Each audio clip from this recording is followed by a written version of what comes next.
We can do a lot of good things and have an improper attitude, and eventually that's going to come to the surface.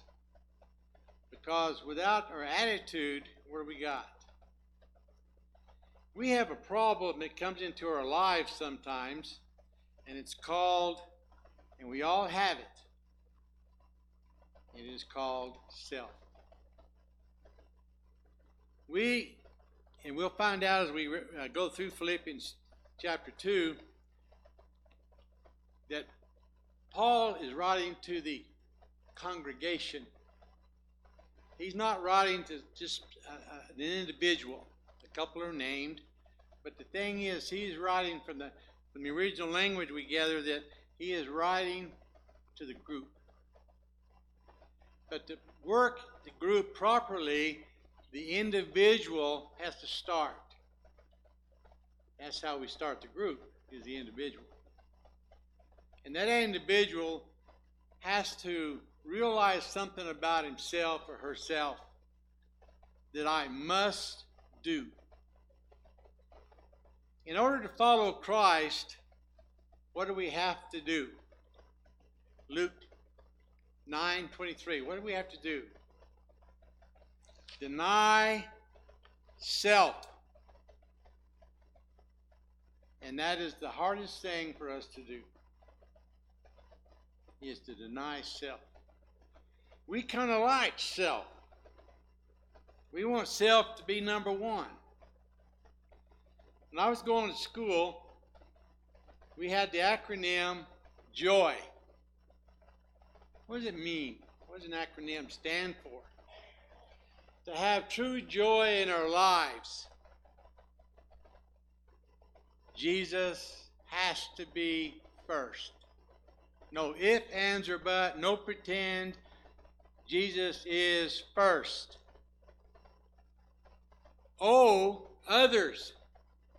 That includes our spouses. Others are second. And that leaves the why. And guess who that is? You, me.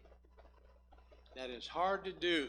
But in order to have true joy, it must be in that order. Jesus must be first in our lives.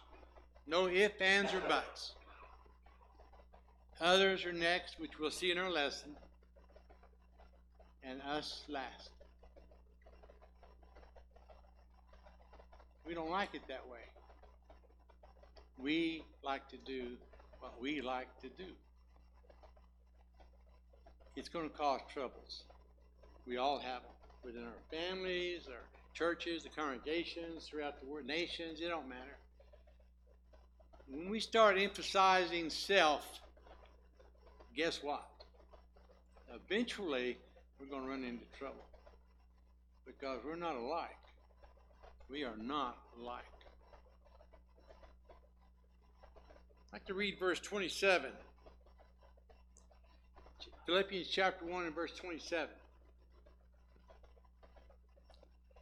Only let your manner of life be worthy of the gospel of Christ, so that whether I come and see you or am absent, I may hear of you that you are standing firm. Notice the unity. One spirit, with one mind, striving side by side for the faith of the gospel. We read in Ephesians chapter 4 about the oneness. God likes unity. He does not like disunity. He does not, well, number one, he ain't going to put up with it. So keep in mind, we have to deny ourselves. If we're going to follow Christ, we got to deny ourselves and put him first.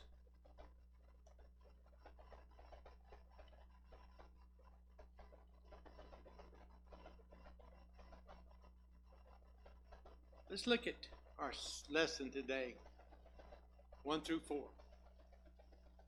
The sermon will be 5 through 11. And the lesson tonight will be 12 through 18. So they're all connected. But it took me a while to choose which verse. It's not hard to get a lesson out of the Bible. The difficult part is which one? Because there is so much meat. There is a lifetime of work here. Which one do I use? So I use the one that applies to me. So if there's any, chapter 2 and verse 1 through 4. If there is any encouragement in Christ. Now, we should know about that word if. When Jesus was tempted, Satan asked Jesus, he told him, he says, if you're the Son of God, turn these stones to bread. What does that if mean? It's not a condition. It's not a choice. It means in view of the fact, since. The devil knew exactly who Jesus was. He knew who he was. Since you're the Son of God, turn these stones to bread.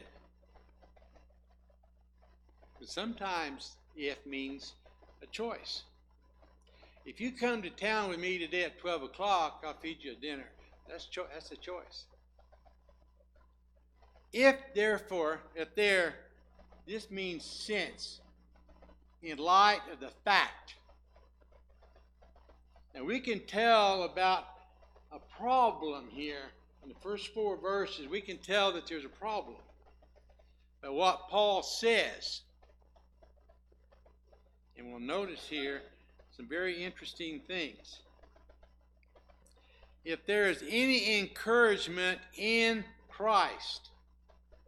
Now, all spiritual blessings are in Christ. Ephesians chapter 2. All people in the world are blessed. But all spiritual blessings are found only where? In Christ. And we know how to get in. Now, this word encouragement means exhortation, comfort. Now, how do we comfort people? When I was in the Army, I was a chase medic in Vietnam. We worked with helicopters. We'd pick up men who were hit bad. Part of my job was not only to save their life physically, but in their time of discomfort, my job was to comfort them. What are you going to say to a 18-year-old boy that's blown half in two? What do you say? I'd give him a moment of comfort. We know, working in the medical field, the person who is dying knows a long time before you do. They know even before the doctors know. They know. And when accepting the fact of that, there's a finality to it. They accept it. The next part's hard. We have to encourage them for their last moments. What do you do? What do you do? I know people who go visit in a hospital. Bad. Well, my mother had this condition, and she died. That's a lot of encouragement. I guarantee you they don't want to hear that. They don't want to hear about your problems. They're in a lot of pain. You give them their last moments. What do you say to a person that's got moments to live? You watch their life leak out on the ground. What do you say to them? You better know how to encourage and comfort, because you're facing something you're only going to face once. Any comfort from love. Which love is this? Which love? Agape. God's love. Unconditional. We comfort from love. We actually love that person. And how do we show it? We need to build each other up. Do you think they're having a problem about not showing that? Any participation in the Spirit. How do we demonstrate that the Spirit is with us? Or we do things in the Spirit? How do we do that? By the front that we can put up while we're in this building? We're good at putting up fronts. But what's behind? Part of my job as an elder is to be able to look behind the wall. We check. You know, we look at things in life. Some of us remember an old show called Hee Haw. Some of you young people don't know what that is. But us older folks know what Hee Haw is. I do not repeat gossip. So listen close the first time. I hear stuff, people come to me, I check what's behind it. I check. Are we supposed to check the Scriptures? The Bereans were a more noble character than Thessalonians, and they searched the Scriptures daily.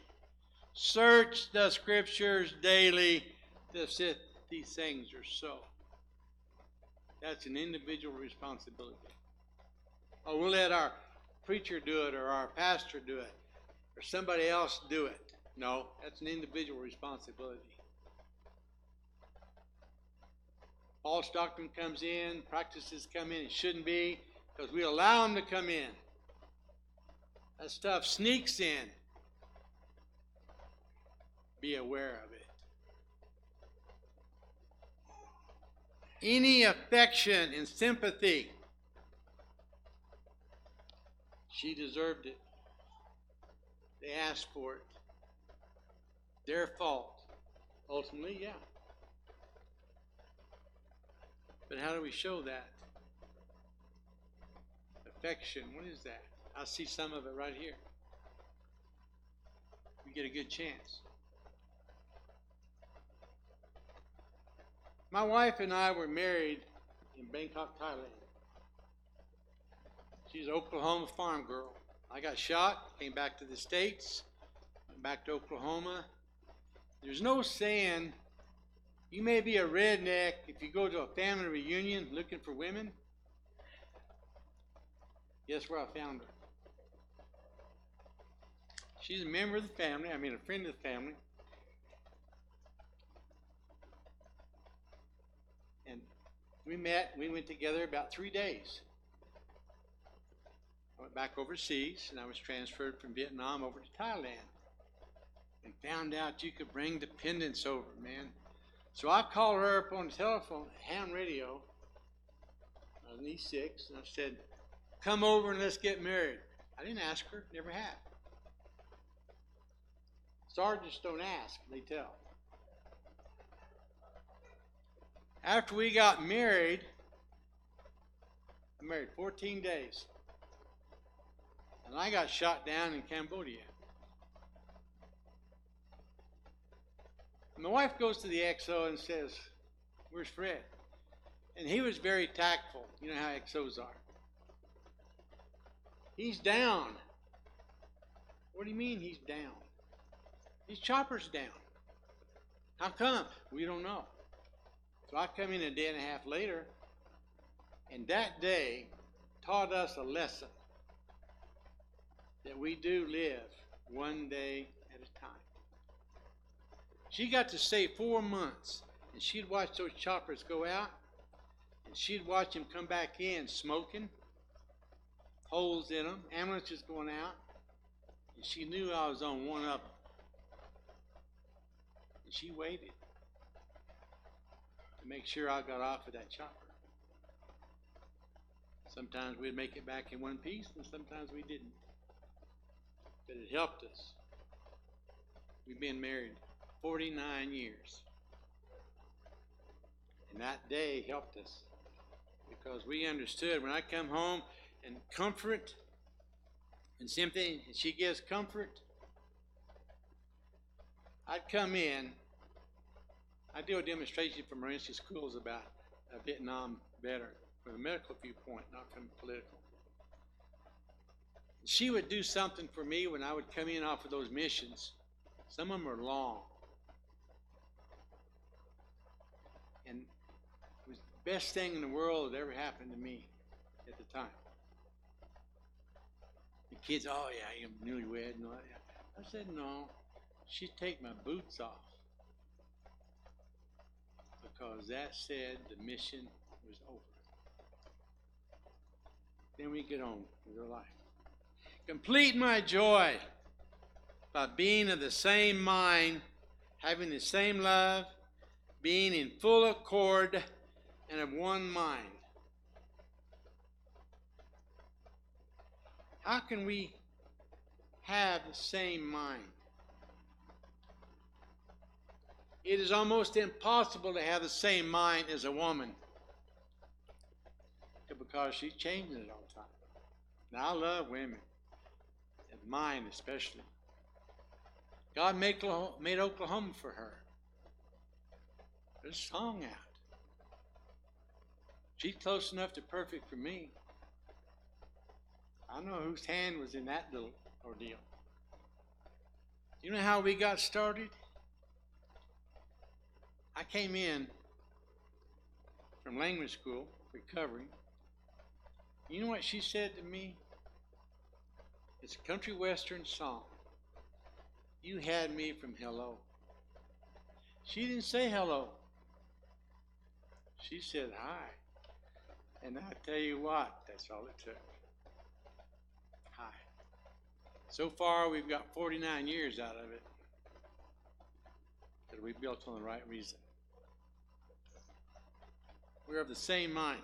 One way that we can have the same mind, how about the same purpose? That's the only way we're going to do it. There's no way in this world we can take this congregation and agree perfectly on everything, every time. There's no way we're going to do it. But if we have one purpose, yeah, it's very difficult. Being in full accord, that's a little car, you know, that accord is. And of one mind. Do nothing from rivalry or conceit. Anybody want to explain what nothing is?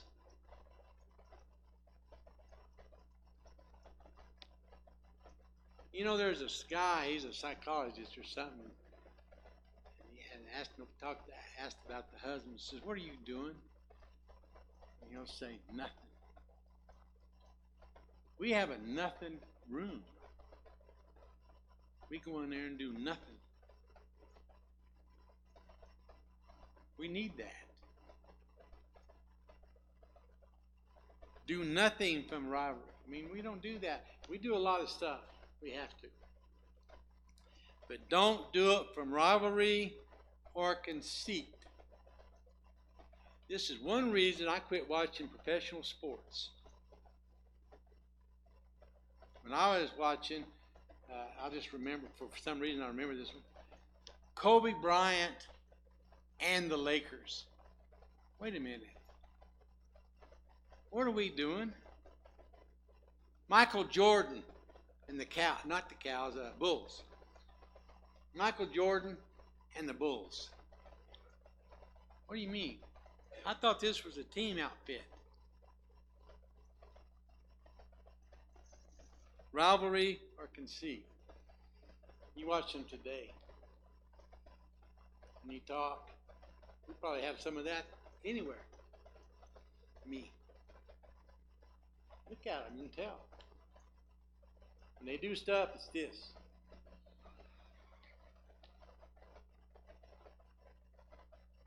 Me.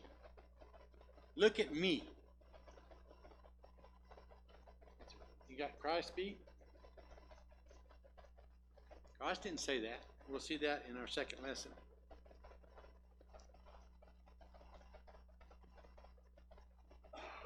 In humility. That's verse 5 through 11, which you'll get next hour. In humility. Not false humility. That's easy to show. but true humility. And we'll see in verses in the next chapter, in the next short portion of this lesson, we'll see what that means, because that's what the lesson is about. That one word, humility. Count others more significant than yourself. I'd come in with that chopper, and that's where I learned to focus. We have fire coming up. We're not talking about grass burning. We have enemy fire coming up. In those choppers, we have what they call a glide path. You go in, and then they would tilt. And once they made that tilt, point of no return. And that fire is coming up. I used to sit there and watch those pilots. And this is what they did. If I can keep my balance here.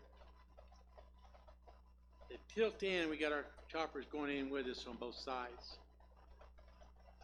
And they would do this. And watch my upper body as they would go in.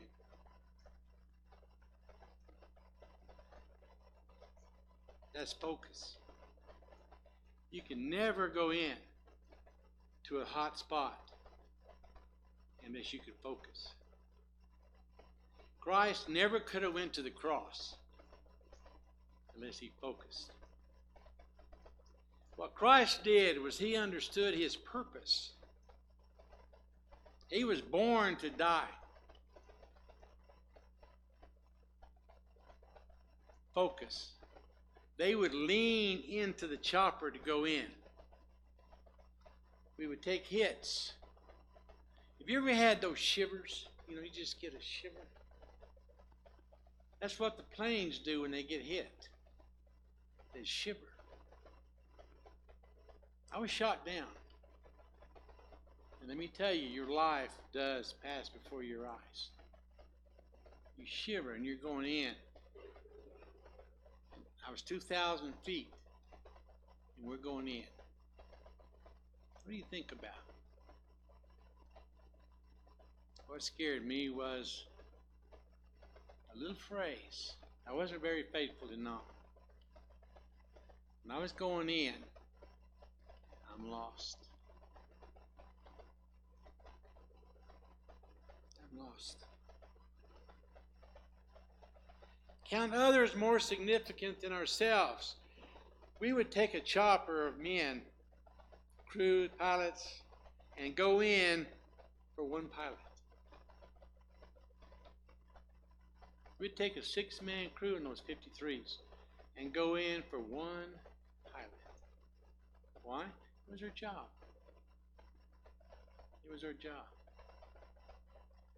Why was Christ able to successfully fulfill his mission at the cross, his sacrifice?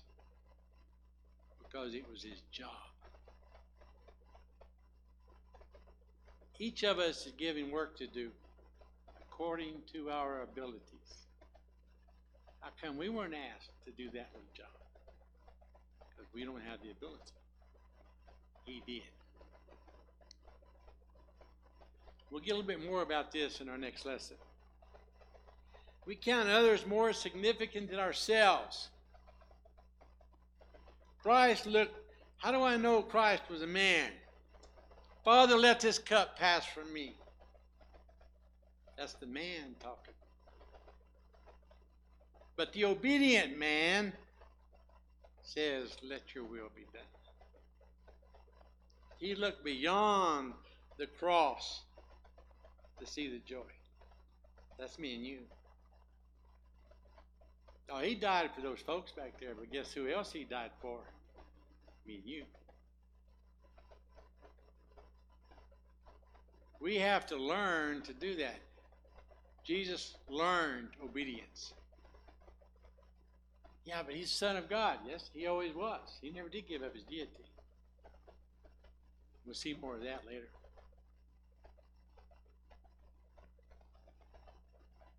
We counted that pilot more significant than ourselves. And we would go in. Sometimes we made it, sometimes we didn't. And the enemy knew this. Guess when they would shoot at you? When you couldn't get them. They knew we'd do it. We got to have a little humor with this serious stuff. And in war, there is humor. How can that be? You've never been there. There's a certain excitement. There's a certain high. When we were young, 70 years ago, we'd go to a carnival. And which rides do we ride? Scary ones. What's more scary than combat? We had a team on the ground, and we couldn't land to get them out. So we had another little trick we called strings. We just set up on top of the trees and throw down some ropes to them and hook them up and pull them out. We were pulling this team out one day, and they got hooked on our harnesses. We always carried a hook, so we could just, if you were dead or alive, we could still hook you out. We didn't leave our dead much. So we hooked them all up, and we started taking fire. Remember, these guys are 75 feet down there, under those trees. So we just took off. Those guys were still attached. So we drug them through the jungle for about, a mile or two. And we finally got high enough to get them out of the trees. And it looked like 4 bundles of bloody rags down there. We finally landed and got them in. And they had broken bones. Their clothes were gone. They were all scratched up. One guy said he threatened to shoot us down.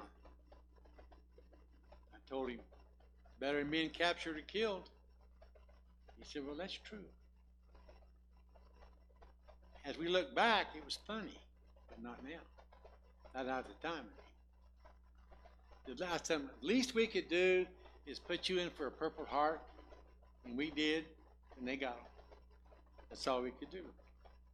But can you imagine being down 75 feet from that chopper up there, hook up, and they just take off in a horizontal position, and you're still attached? Think about 75 feet of trees, and we got them out.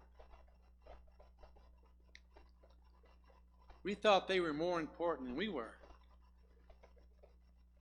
and that's what makes it work. And here's how it helped. It helps us in our life too, that Christ looked beyond the cross for us.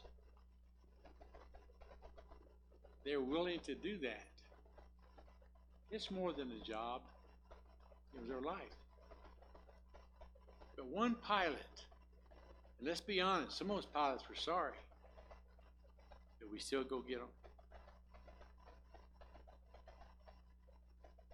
I'm an honorary member of FACS, Task 21. Even though I wasn't in the Air Force, I'm an honorary member because I flew and they would get us on the ground. But to go get them, and see, I had firsthand experience looking out of that chopper and reaching out there and getting that guy who is lost. I don't think we fully understand what lost means. I do. Reach out there. He wanted one thing. Out. He knew he was lost if we couldn't get him out. Until this day, I still meet with people that I pulled out. They cannot say thank you enough. I met their wives. I pulled him out. But along with it, I met the wife of the man, the only man out of hundreds of missions that I left on the ground. John Brashfield.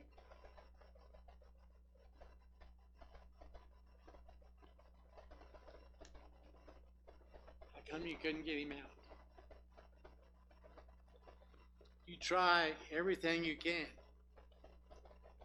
and you can't get him out. She wanted closure. I gave her what I could. I said, he's dead.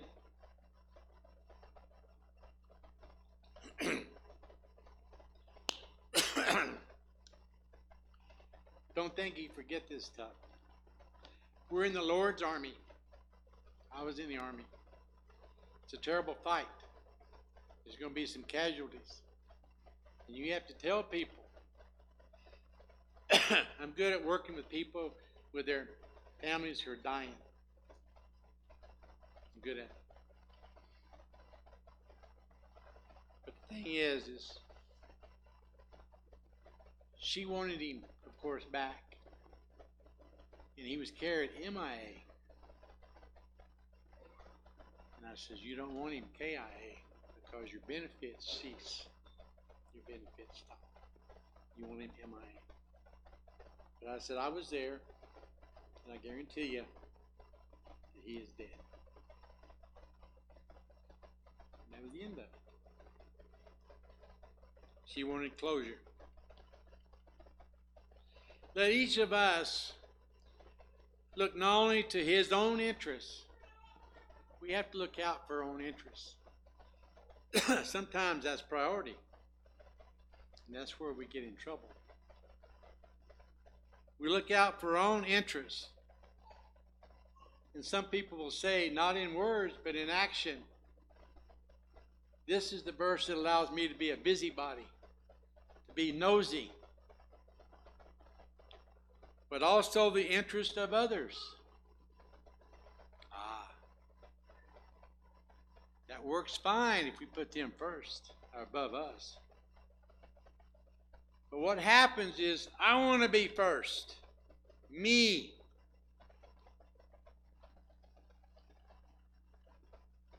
Then we get it messed up. I had an E7 come to me one time. In the SF, I was in the Special Forces. The Special Forces were noted for being honest, getting the job done, no whitewash. Had this E7 come to me, and his wife was pregnant, 6 months pregnant. She had a subdural hematoma. 11 days. Nobody on record surviving after 4.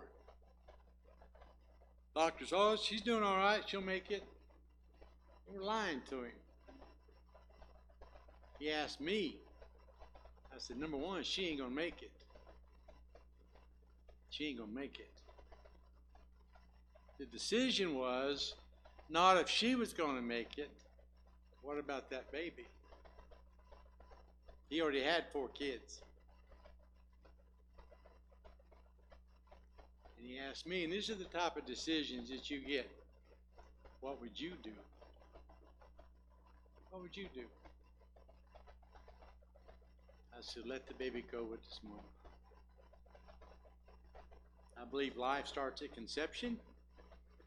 I believe that baby went with his mom.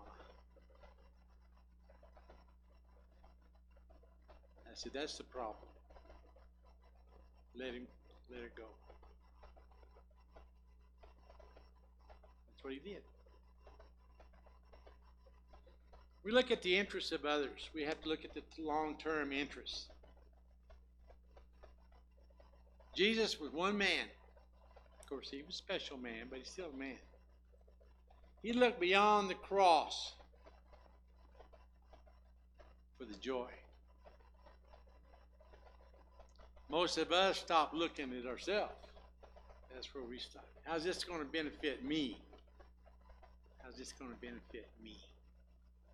No, it's for you. We're losing that throughout the world. We're losing that.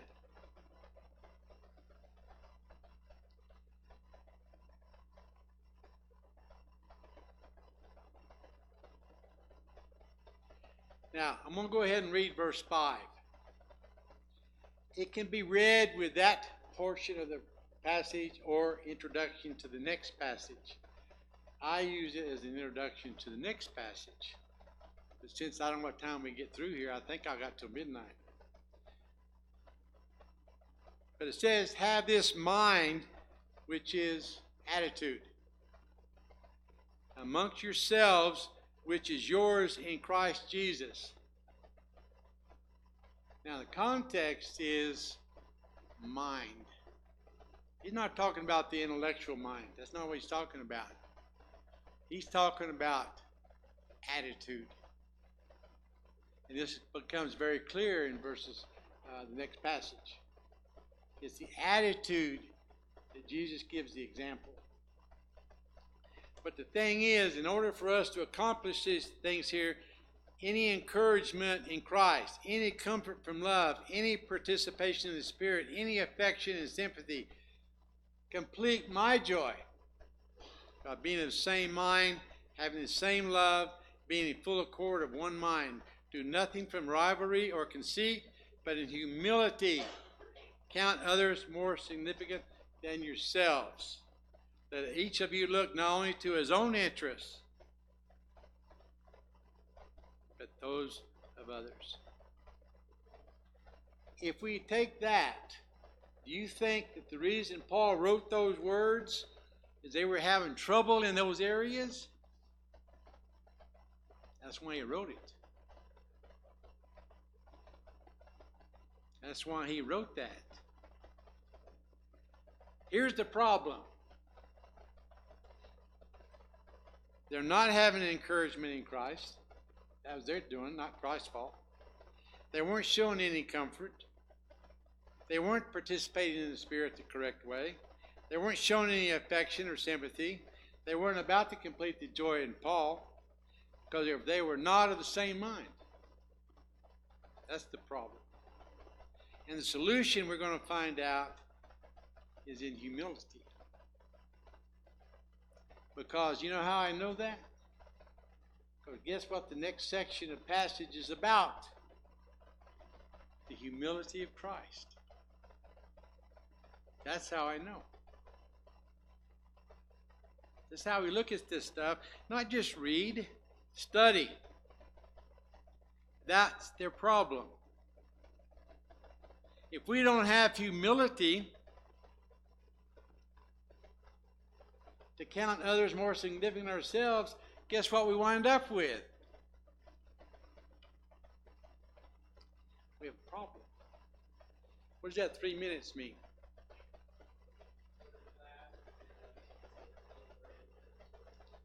They get a break? That's the first time I've ever seen that. It's usually people back there like this. They don't have a watch. They just letting you know, hey, you're over time. Thank you. It's good to go see other members of the family because we do think differently in different ways. Stand in the Scriptures. I know you do that as a custom because that's printed, man. That's printed. That's fine. I'm glad you showed it to me. Because I still have 2 more hours. I got one next and then one tonight. Paul says you got till midnight. Or Luke says you do. But the thing is, humility. Now, how do we show humility? Treat others better than yourself. Yeah, but I got a problem. I kind of like self. We all do. We all do. But you know, with self, God gave us the little thing in our life called self-control. He gave us everything, all these passions and lusts we have. God gave them to us. But along with it, He gave us self-control.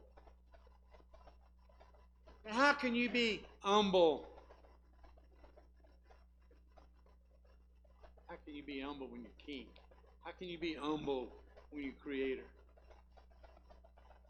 When you're God? How can you be humble? We'll find out next hour. But the thing is Jesus, speaking through Paul, We know the answer to how do we do our problems. I do not like to deal with a Band-Aid on a cancer. I was a medic in the Army. I don't do that. I go for root cause. Root cause. And in closing, think of the word sin. Visualize that word, S-I-N. Visualize it, and here's the root cause. Who's in the middle of sin? Who's in the middle of sin? I. He knew about this problem come up, but he also gave us the solution. That's what's nice.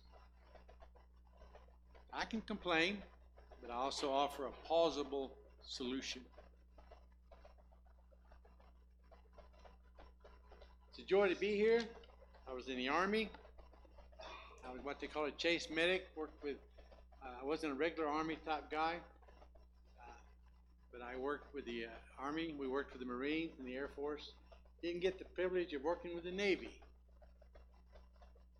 By the way, you know what Navy stands for? Never again volunteer yourself. Best traders, though. They were the best traders in Nam, were the Navy. They had everything. They had everything. I enjoyed being a medic, still do, but the sight of blood does not bother me. But I know what to do. I can save your life. But the thing is, it's a joy to be here and meet some of my family. And some of y'all here I may know from past years. I may know a couple of you. Any questions? No questions? I'll give you a final exam next hour. That's what they used to do to us. Take out a pencil and we're going to do an exam here. But remember, we're in God's people. We are God's people, and we want to see what the Scriptures say. And this is my favorite passage today. It's Philippians chapter 2. Fabulous. It's a lot deeper than you think. It is not a sandwich. It is not a sandwich. It's a steak dinner. So if you want a steak dinner, wait for the next hour, and we'll get some more steak. Thank you.